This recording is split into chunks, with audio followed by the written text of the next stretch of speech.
Hey guys, all right, it's time to start a new chapter, chapter 17. Hope you all having a good week so far and everything's going well for you. And I know that some of you guys have already started on chapter 17 study guide. Some of you guys have even finished it, and that's fine. I'm going to do, it looks like maybe two videos for this chapter, even though there are several pieces of notes that I've given you in classroom. We can really break this down pretty simply into two different sections. Now, what chapter 17 is doing, and really what we're going to be focusing on for the last 2 or 3 weeks, is we're looking at Europe bringing us into what will be known as the Renaissance. From this point on, we're pretty much focusing on going from the ancient time period into modern world history, which is where we're going to start next year. Ninth grade world history is modern world history, beginning with the Renaissance. So, with the last 3 weeks, what we're doing is that we're connecting all the dots to bring us into to bring us from ancient history into modern world history, and we're going to be focusing primarily on Europe. And the reason for that is that as you look into modern world history, really Europe is the center of everything for many, many years until we get really the establishment of the United States to the point of where the United States becomes a world leader. And so most of next year, especially the first semester, we're focusing primarily on Europe. Because it is Europe where we have technology, innovations, new ways of thinking, movements like the Renaissance and the Enlightenment, and so we're focusing on Europe really for the last 3 weeks here, because what we're going to be doing is looking at Europe from the point of the fall of the Roman Empire up until the Renaissance, which is modern world history. So we're going to be covering sections 1 and 2 in this video. So if you want to get out your notes and follow along, that's fine. I'm not necessarily going to be going over the notes word by word. I'm going to kind of skip back and forth a little bit. I do invite you to go back and if you go into the notes section of the classroom page, I have just added a map of Europe. And this is a modern day map of Europe. And so it's not necessarily accurate in regards to the time period that we're talking about. But you can use this map as a reference as we talk about the different places in Europe over the next 20 to 30 minutes or so. So I suggest you, or I would advise you to go ahead and open that map. Go ahead and pause the video, open that map up so that you can refer back to that. As we talk through, because the first part we're going to be talking about the geography of Europe. All right, so just like with every other chapter that we talked about this year, we're going to start off with geography and the geography of Europe. Now, Europe is is a continent. It is part of what's called Eurasia. Eurasia is a combination of Europe and Asia.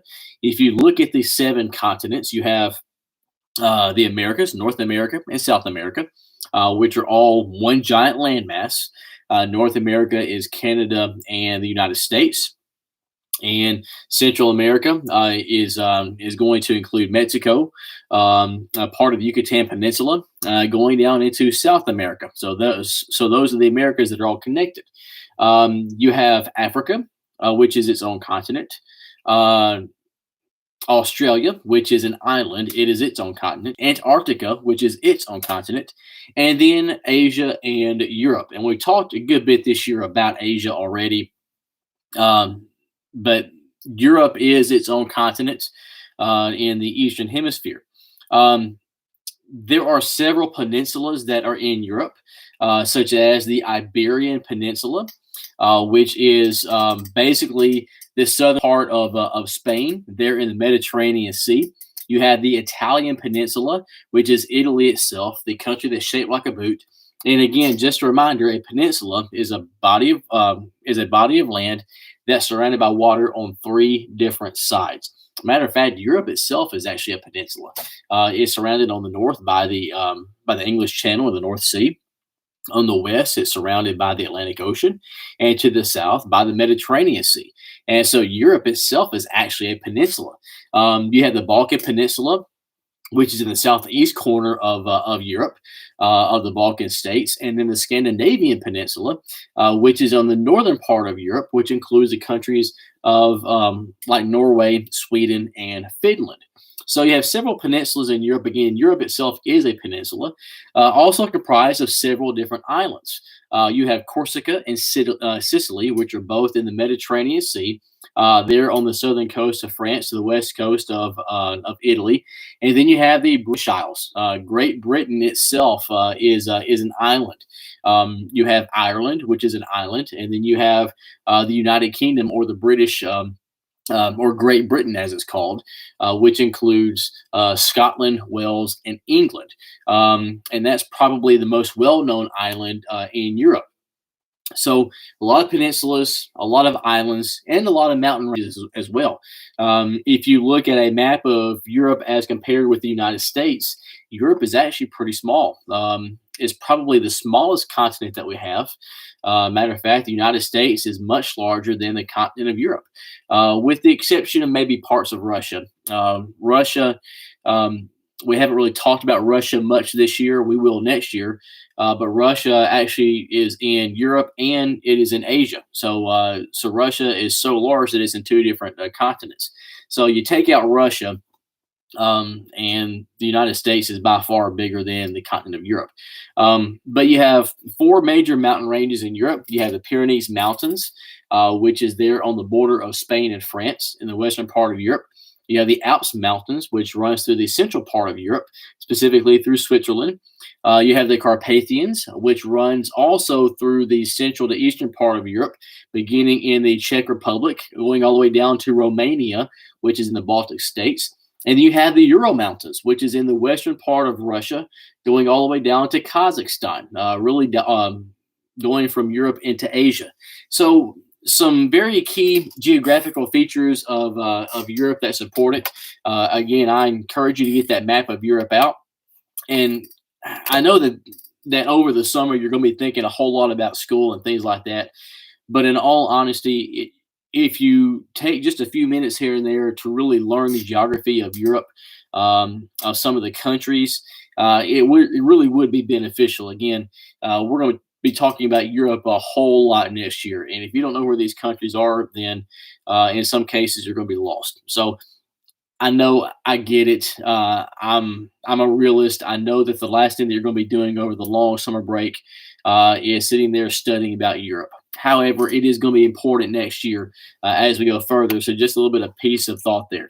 All right. So that is section one. There are other parts of section one in your notes, distinguishing Northern Europe from Southern Europe. I'm not really going to go into that. Those are pretty self-explanatory. However, excuse me, as we go into section two, then what we see is really going to be the focal point of what we're going to be talking about in regards to the lecture tonight. Trying to find where I need to be. There we go. What we're really starting here, this chapter, is going to be the early Middle Ages. And when we put this down into a timeline and kind of relate this to what we talked about in the past, we're really talking about the end of the Roman Empire in Europe. And we're starting from there.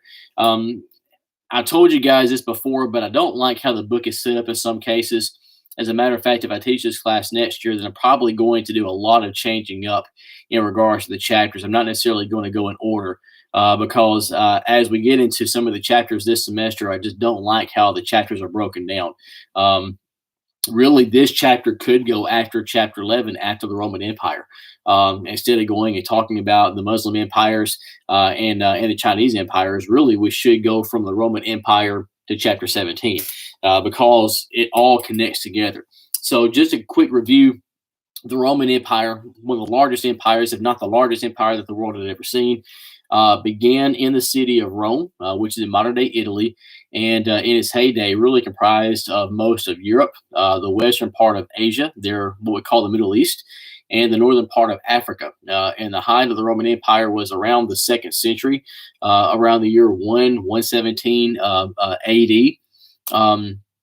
And then from that point in time, the Romans begin to decline. And we talked all about that back in chapter 11. Rome gets really, it gets too large. And when you only have one ruler, then it makes it very difficult to rule an empire. And so several events take place, which leads to the end of the Roman Empire.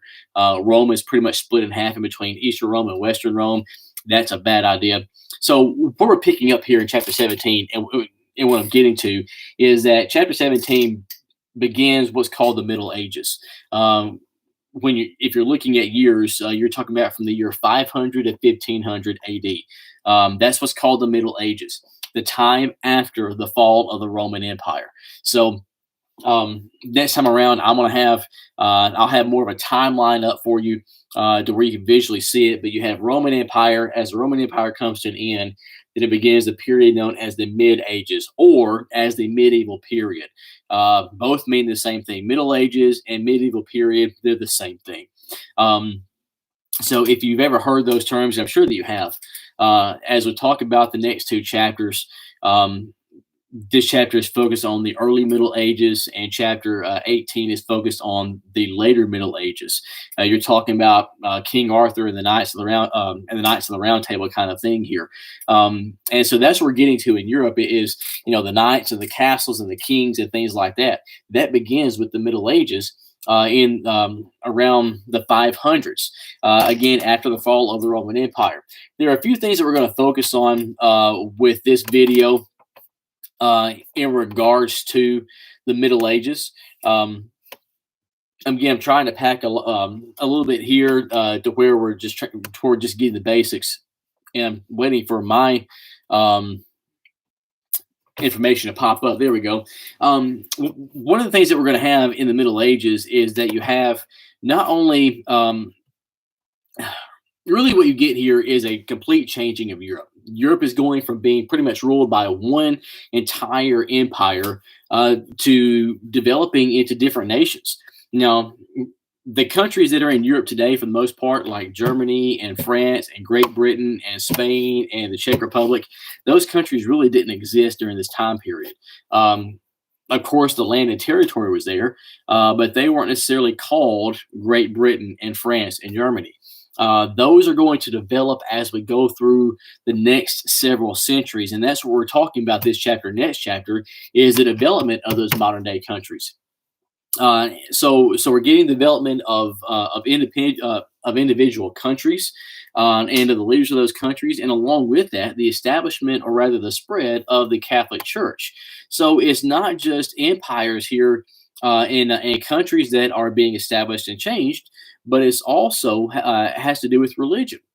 That as the Roman Empire falls, most of Europe really had not been exposed to Christianity. Only the parts that were dominated by the Roman Empire, which if you look at modern day Europe, that includes some of the southern Baltic states, some of the very southern part of Central Europe, such as Austria, such as Romania, the country of Italy, Switzerland, modern day France, Spain, Portugal, maybe the southern part of Germany, and part of the British Isles. Half of Europe had not been exposed to Christianity even as we get into the year 500 AD. And so what we're getting here is not are pretty much two different things as the Roman Empire goes away. The establishment of different kingdoms and individual countries, and the spread of the Catholic Church. Now, your book is going to call it the Christian Church or Christianity. So if you're following along the book, it's going to say Christianity, and I make the distinction in between Christianity and the Catholic Church. And we talked several weeks ago about that, and I don't want to offend anybody based on your beliefs or anything like that. But I told you guys several weeks ago that Christianity in its truest form and Catholicism really are two different things. When you look at Christianity that's practiced today in regards to the local churches, and then you look at the Catholic Church, you really have two completely different systems that sit up there. The Catholic Church is led by a man named the Pope. and the Pope runs the Catholic Church. You have bishops and archbishops and cardinals and abbots that are all church officials under the Catholic Church. When you look at Christian denominations, you don't have any of that. The Pope has no power over Christian denomination and other Christian churches. And so, just to make this a little easier to understand, I'm going to make a distinction in between Christianity and Catholicism. I'm not going to categorize it as the same thing, because as we go into into the last 3 weeks here, and as we go into next year, you need to know that the Catholic Church is really the ones that's dominating here. So anytime your book says Christianity and the Christian Church here, what it's really talking about is the Catholic Church. You don't really get into hardly any Christian denominations until we get into next year. Next year in chapter 1, we're going to be talking about the Protestant Reformation. And that is the point of where we begin to get some of your modern day Christian denominations. Most of those did not exist before this time period. So Christianity and the Catholic Church was the same thing. So please forgive me and excuse me, but I'm going to refer to this as the Catholic Church. So again, we have two different things here happening in Europe after the fall of the Roman Empire: the establishment of modern day countries, as well as the spreading of the Catholic Church. Again, the Catholic Church was headed up by the Pope, and the spread of the Catholic Church had to do with missionaries as well as monks. Missionaries were people that were sent out by the Pope to spread the Catholic faith into the rest of Europe. There is a map there, I believe on page 553, that shows you the spread of the Catholic Church in between, I think it's the year 300 AD to about 600 AD. So in about a 300-year period, it shows you how much the Catholic Church spreads in Europe, and that is because of these missionaries, these men who go out to try to convert people to the Catholic Church. You also have another group of Catholic influencers called monks. Monks were men who completed their entire lives to the Catholic Church.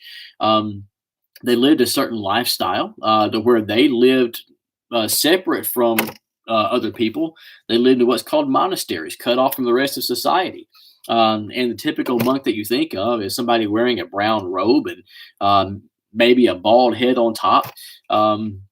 But those are monks. Monks are people. Are men who devoted their entire life to the Catholic Church and to the Pope and to God, who lived in monasteries. On the flip side of that, in regards to the female population, you're going to have nuns. Nuns are the female version of monks, to where they live in their own little communities called convents.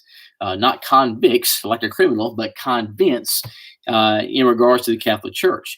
So the Catholic Church and the Catholic faith is really spreading across Europe as we go from the 300s, 400s, 500s, 600s AD, because of missionaries, monks, and then eventually nuns. And that's going to play a pretty important role in how Europe is set up and going forward. In chapter 18, we talk about the Crusades. The Crusades is heavily influenced by the Catholic Church. So again, Europe is really changing here after the fall of the Roman Empire. And I know I've said it, but it's really important to understand here that really Europe is kind of changing into what Europe is today after the fall of the Roman Empire. In regards to religion, in regards to these individual countries, we're going to talk just a minute about some of these people and some of these countries. And the first group is going to be a group known as the Franks. Now, again, if you're looking at that modern day map of Europe, we're specifically talking about the country of France. Okay, France was not called France yet. Matter of fact, that territory was called Gaul, Gaul. And so the territory known as Gaul is going to fall under the power of a very powerful group in the 480s AD. A group called the Franks will conquer Gaul. And the most powerful ruler of the Franks was a man named Charlemagne, also called Charles the Great. Charlemagne is really what's going to take the territory of Gaul, and is really going to lead into a Frankish kingdom or a Frankish empire, to where he becomes very powerful. He is a brilliant warrior. He was a very strong king, and he's going to lead the Franks into building a huge empire in what is modern day France.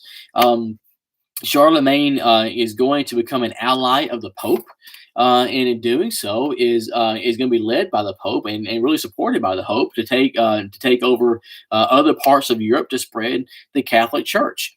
Matter of fact, Pope Leo III, who is the Catholic Pope at this point in time, is going to crown Charlemagne the Emperor of the Romans. So we see somewhat a form of the Roman Empire kind of coming back into the mix here, because the territory that Charlemagne will conquer is not only modern day France, but it even spreads into modern day Germany, Switzerland, modern day Italy, all the way down to the city of Rome, the island of Corsica, and even into modern day Austria. So a big chunk there that Charlemagne is going to have under his control. And if you have your books, page 555, there is a really good map that shows the area that Charlemagne will take over as the king of the Franks. So Charlemagne, a very, very important person here in regards to the country of France, and as a leader, as a very powerful king after the fall of the Roman Empire. But now, as Charlemagne was building his empire, you have other groups that are coming in throughout from Europe to take territory. You have Muslim armies that are going to come in from southern France and northern Italy. We talked about the Muslim Empire back a couple of chapters ago, back in chapter 13. We talked about Muslim empires, and you had groups of Muslims, of course, all across the Middle East, because that's where Islam is focused in, but also in the northern part of Africa, as well as modern day Spain. You think back to what we talked about back in chapter 13, parts of Spain had been taken over by these Muslim empires. So these Muslim armies and Muslim warriors are going to begin to threaten Charlemagne's empire from the southern part of France. Another group of warriors called the Magyars are going to come in from Eastern Europe, from modern day Russia. Again, if you're looking at that modern day map of Europe, the Magyars are going to come in from modern day Russia. So from the southern part of Gaul, you have, or from the southern part of Charlemagne's empire, you have the Muslims. From the eastern part, you have Magyars, and you also have have groups coming in from the Scandinavian territories. They're in the northern part of Europe, called the Vikings. And the Vikings are perhaps the most fascinating group of people that we're going to talk about here during the Middle Ages. The Vikings were a very, very brutal people. They were very advanced in a lot of ways. They began in the Scandinavian territories. Again, Scandinavia includes Finland, Sweden, and Norway. If you're looking at that map of Europe at the top right-hand corner, it's the three little fingers hanging down there. Those are the three Scandinavian countries, and that's where the Vikings were based out of. I mean, any group of people who dominates in that cold of a weather is a pretty powerful group. They will end up raiding the island of Britain, the island of Ireland, and other parts of Western Europe. And in the process, they're going to loot towns and monasteries. They will take prisoners to sell into slavery. Their attacks were very, very quick. They were very savage in regards to they were very brutal.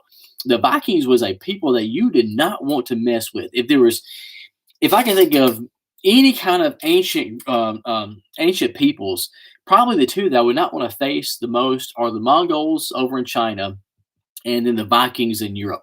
Both were very, very powerful, very dominant, and both very brutal. They would hit you very, very quickly, and very hard. So Charlemagne's empire is going to begin to decline because of these three different groups coming in from all over Europe. You have other groups that begin to gain power as well, once again, including the Vikings. So as we really get into the Middle Ages here and talk about what's happening in Europe, then we see these different groups beginning to come in. there is a map on page 556 if you have your books that kind of shows the progressions of these different groups.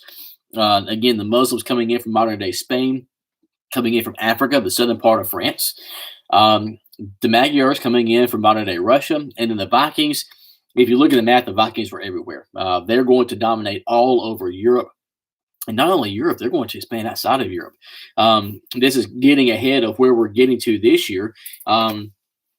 But, you know, people talk about Christopher Columbus discovered America. In 1492, Columbus sailed the ocean blue. And we're going to talk about Columbus next year. But, you know, Columbus is credited with being the first person to ever go to the Americas. Well, spoiler alert, if you think back to last chapter, Columbus was not the first one in the Americas. You had American empires and American tribes that were there for thousands of years before Columbus ever got there. So Columbus didn't discover America. People say, well, he was the first European to ever reach America. Well, that wasn't true either. Evidence over the last few years has shown us that the Vikings reached the Americas long before Christopher Columbus did. And not to give credit away from Columbus, but as a history teacher, it's my responsibility to tell you the truth when I can. And so we're talking about the Vikings. You know, they're going to invade many parts of Europe. Very ferocious, fierce people. The massive Viking ships, and because of their brilliant tactics and their ideas in regards to travel and distance and location, they will actually be the first Europeans that we know of, or actually anybody in the Eastern Hemisphere, to actually sail across the Atlantic Ocean into the Americas. And not only into the Americas, but the Vikings, there have been Viking artifacts found in the modern day United States. So if you want to trace some of the first Europeans back to the modern day United States, the Vikings are the first that we know of, not Columbus, but the Vikings. And so as we close out our video, we kind of set up the beginning of the Middle Ages here. We talked about Charlemagne as you know, what Charlemagne is going to do is that he is going to unite parts of Europe after the fall of the Roman Empire, to where Europeans have somewhat of a national identity between themselves. And so Charlemagne is kind of bridging the gap in between the Roman Empire and what we're going to get into later of having these individual European countries being established. And so we're bringing Europe into a new era. Post-Roman Empire Europe is really what Europe is most known for in the ancient time periods. Basically, we're making the gap in between ancient history and modern history, which is why it's called the Middle Ages. It's the middle part of European history. It's not necessarily ancient history. It's not modern history. It's in the middle there, so that's why it's called the Middle Ages or the medieval period. All right, so next time what we're going to do is that we're going to keep talking about the Middle Ages and talk about a very significant part of the Middle Ages called feudalism. Feudalism is a very important part of the Middle Ages and what's happening in Europe as we go over the next few centuries. So stay tuned. I'll be posting that video within the next couple of days or so, and I will see you guys then.